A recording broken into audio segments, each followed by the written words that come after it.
Episode के start में हम एक आदमी रैंडी को देखते हैं जो अपने अपार्टमेंट में अपनी वाइफ नटैली के लिए एनिवर्सरी सरप्राइज प्लान कर रहा था।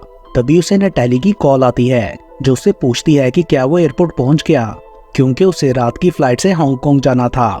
जिस पर रैंडी उसे झूठ बोलते हुए कह देता है कि हाँ, मैं एयरपोर्ट लॉन्च में ही बैठा वेट कर रहा हूँ। साथ ही वो अपनी एनिवर्सरी के दिन यहाँ ना होने के लिए नटैली से सॉरी भी करता है।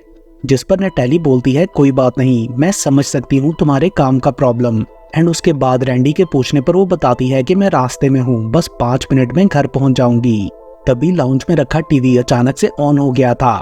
सो रैंडी जल्दी से गुड बाय बोलते हुए कॉल बंद करके उसे देखने जाता है और टीवी बंद कर देता है। इधर उधर चेक करने पर उसे कोई भी नजर नहीं आता, बट हम उसके पीछे एक काला साया देखते हैं। तभी अचानक से एक रूम की लाइट बंद हो गई थी। रैंडी जाके देखता है तो लाइट का बटन बंद था। सो वो उसे दोबारा ऑन कर देता है और क्योंकि वहाँ कोई नहीं था इसलिए रैंडी जाके अपना काम करने लगता है। उसने मेन एंट्रेंस पर बुके और कार्ड रखा था, मगर रूम की लाइट अचानक से फिर बंद हो जाती है और अब की बार जब रैंडी जाके उसे ऑन करता है तो वहाँ सामने उसे काला साया नजर आता है जो कि उसकी तरफ बढ़ रहा था। रैंडी डर से फ्रीज होके पीछे की तरफ हटने लगता है। देन कुछ टाइम बाद नटैली घर में एंटर होती है। वो रैंडी का रखा बुके और कार्ड देखकर बहुत खुश हो गई थी। उसे ये सरप्राइज अच्छा लगा था। सो वो रैंडी से बात करने के लिए लॉन्च में आती है, जहाँ रैंडी सोफे पर बैठा दिखता है, मगर वो कोई रिस्पॉन्स नहीं दे रहा था, जिससे नटैली काफी हैरान थी। बार बार रिस्पॉन्स ना देने पर वो डरते हुए आगे बढ़ के रैंडी को टच करती है तो उसकी बॉडी तुरंत राख में बदल गई थी। ये देखकर नटैली बुरी तरह चीखने लगती है। देन सीन शिफ्ट होता है और हम FBI के स्पेशल एजेंट ब्रॉयल्स को रेस्टोरेंट में बैठा देखते हैं। सामने की टेबल पर एक छोटा बच्चा उसकी मूव्स को मिमिक कर रहा था। तभी ब्रॉयल्स को कॉल आती है और वो अचानक वहां से उठ के चला जाता है। मीनवाइल ब्रॉयल्स की टीम के बाकी मेंबर्स वॉल्टर, पीटर और ओलिविया क्राइम सीन पर पहुंचकर इन्वेस्टिगेशन स्टार्ट करते हैं।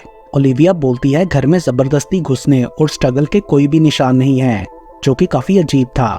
बॉडी रिमेन्स को चेक करने पर वॉल्टर कहता है कि इसे किसी बहुत ही हॉट चीज से जलाया गया है, कि जलने के बाद भी बॉडी अपनी शेप में ही रही, बिल्कुल फुलझड़ी की तरह, और सोफा भी बिल्कुल नहीं जला। तो इसका कारण पता लगाने के लिए हमें ये राख लैब लेकर जानी होगी। तभी ब्रॉयल भी वहां आके ओलिविया से केस की डिटेल्स पूछता है। साथ ही उसे एक 4 साल पुराने केस की याद आती है जिसमें विक्टिम्स के साथ कुछ ऐसा ही हुआ था, और वो पूछता है कि क्या ये विक्टिम हॉस्पिटल में काम करता था या मरने से पहले किसी हॉस्पिटल गया था। जिस पर ओलिविया बोलती है कि रैंडी एक बैंकर था। ब्रॉयल्स बताता है कि 4 साल पहले के केस में सब विक्टिम्स या तो टाइसन जनरल हॉस्पिटल में काम करते थे या वहां किसी कारण से गए थे, और फिर मुझे एक ईस्टर्न यूरोपियन आदमी ने कॉन्टेक्ट करके कहा था कि अगर तुम मेरा फॉर्मूला ब्रेकअप कर दो तो मैं खुद को सामने ले आऊंगा। ब्रॉयल्स को लगता है कि वो ईस्टर्न यूरोपियन ही किलर है। देन वो फॉर्मूला वाली फाइल उन लोगों को दिखाता है। पीटर बोलता है कि ये किसी कॉम्प्लेक्स कंपाउंड का मॉलिक्यूलर मॉडल है जो उसके लिए समझना मुश्किल था, इसलिए वो फाइल वॉल्टर के पास ले जाता है जो कि फोरेंसिक एक्सपर्ट था। तभी ओलिविया को कॉल आती है और उसे पता चलता है रैंडी लास्ट डे लैशमेयर हॉस्पिटल में अपनी मॉम से मिलने गया था जो कि वहां एडमिट थी। उसके बाद हमें लैशमेयर हॉस्पिटल का सीन दिखाया जाता है जहां हॉलवे में एक नर्स अपना काम कर रही थी और वो काला साया उसके पीछे से गुजर कर जाता है। देन ओलिविया और ब्रॉयल भी हॉस्पिटल पहुंचकर उनसे अपना एम्प्लॉय रिकॉर्ड दिखाने के लिए कहते हैं। उन्हें ईस्टर्न यूरोपियन आदमी की तलाश थी। दूसरी तरफ लैब में रैंडी की एशेज को एग्जामिन करते हुए वॉल्टर अपनी असिस्टेंट को कोई डिवाइस लाने के लिए कहता है। वो एशेज में रेडिएशन का कोई साइन चेक करना चाहता था, मगर कोई साइन नहीं मिलता, जो कि वॉल्टर के लिए काफी शॉकिंग था, क्योंकि हम सबके अंदर कुछ ना कुछ रेडिएशन जरूर होती है। तभी ओलिविया उन्हें कॉल करके फॉर्मूला के बारे में पूछती है तो वॉल्टर बोलता है ये किसी टाइप के ऑर्गेनिज्म को डिस्क्राइब करता है और ये बिल्कुल किसी केमिकल पजल जैसा है। एंड देन अचानक से वॉल्टर को कोई ब्रेक थ्रू मिलता है। दूसरी तरफ हॉस्पिटल में ओलिविया ब्रॉयल से पूछती है कि किलर ने तुम्हें क्यों कॉल की होगी, जिस पर वो कहता है कि किलर शायद खुद ही फंस चुका था और वो इस सबको खत्म करना चाहता हो। मीनवाइल वो काला साया एक पेशेंट के रूम में जाके थोड़ी देर में बाहर आ जाता है। हम देखते हैं कि उस पेशेंट के फेस पर एक मक्खी बैठती है और फिर उसका पूरा फेस एशेज में बदल जाता है। एंड जब नर्स पीछे मुड़ के ये देखती है तो डर के चीखने लगती है। ब्रॉयल्स और ओलिविया भी शोर सुन के वहां आ गए थे।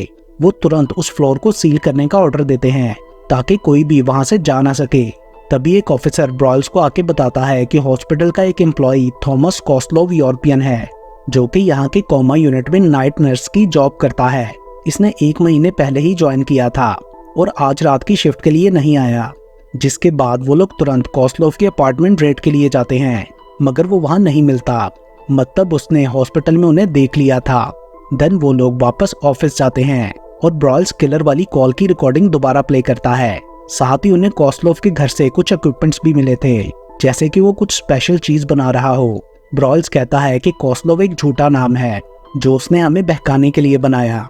देन ब्रॉयल्स एक सेनेटर से मिलने के लिए जाता है, जो उसे बताता है कि CIA और रशियन गवर्नमेंट भी इस केस के सस्पेक्ट यानी किलर को ढूंढ रही हैं, क्योंकि उसने रशियन गवर्नमेंट की कोई स्पेशल चीज चुराई है और अब ये केस CIA टेक ओवर करने जा रही है। ये सुनकर ब्रॉयल्स को अच्छा नहीं लगता, क्योंकि वो 4 साल पहले से इस पर काम कर रहा था। मगर सेनेटर कहता है कि मैं इसमें तुम्हारी कोई हेल्प नहीं कर सकता। अगले सीन में हम कोस्लोव को एक मोटल रूम में देखते हैं, जहां वो अपने कोई इक्विपमेंट सेट करके जाता है।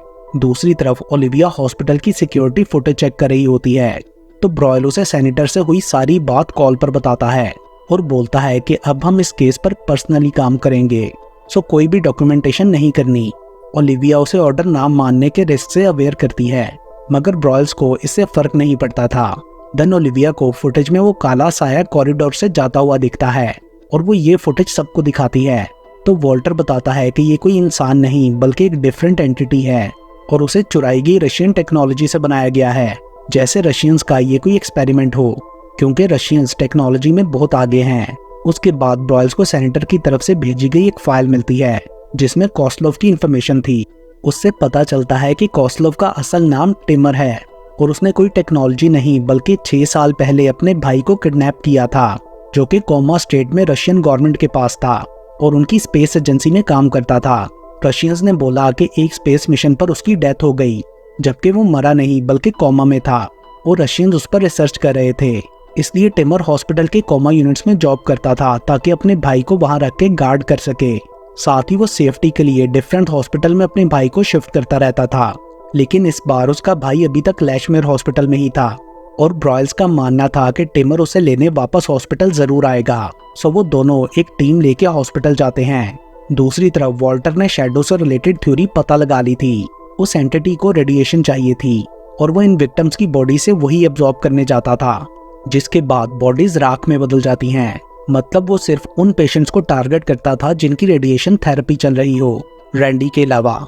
रैंडी उस दिन फ्लाइट लेके आया था विंडो सीट में बैठ के, जिस वजह से उसके अंदर ज्यादा रेडिएशंस थी और वो शैडो वाली एंटिटी हॉस्पिटल से उसके पीछे लग गई।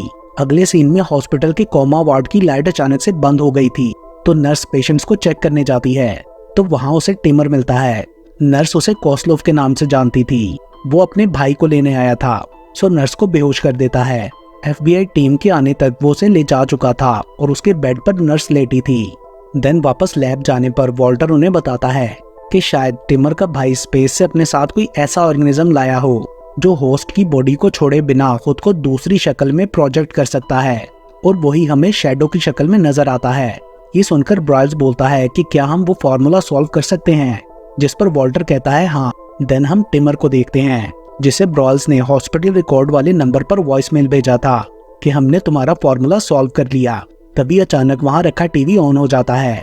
टिमर समझ गया था कि ये वही शैडो है, सो वो शैडो को रोकने के लिए अपने भाई एलेक्स को हाई वोल्टेज करंट देता है एंड शैडो के बॉडी में वापस जाने पर उसने करंट रोक दिया था। बट इससे पहले कि एलेक्स की हालत संभलती, शैडो दोबारा उठने लगता है एंड टिमर के फिर से करंट देने पर वो गायब हो जाता है। शैडो अब बहुत ज्यादा स्ट्रॉन्ग होता जा रहा था। इस बार एलेक्स ऑलमोस्ट मरने ही वाला था।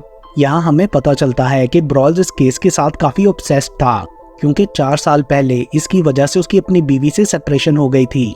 उधर वॉल्टर और पीटर उस फॉर्मूला को सॉल्व करने की कोशिश कर रहे थे। देन टिमर ब्रॉयल्स को कॉल करता है, जिसे वो ट्रैक कर रहे थे, एंड वो उससे फॉर्मूला के बारे में पूछता है।